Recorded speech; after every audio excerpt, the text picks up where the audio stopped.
calibrate the bubble on a tripod. There's a couple steps to it. This is the first one. You need to bubble the tripod like you normally do. So get the bubble inside the vial as close as you can.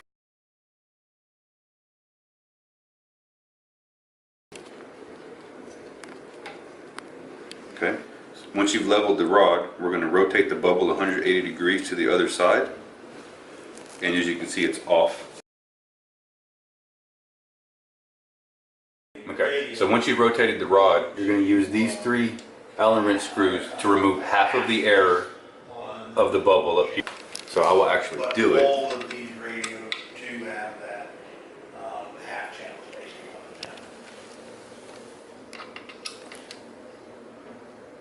them. Okay, so that's half the air. So once you remove half the air, go back to the other side, and you're going to level it with the arms again.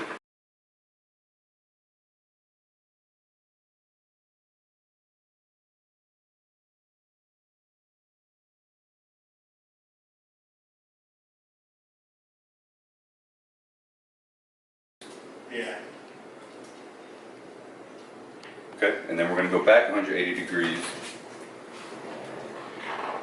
And we're going to do it again. And you repeat the process until it's done. Usually takes 3 or 4 times. And you're done.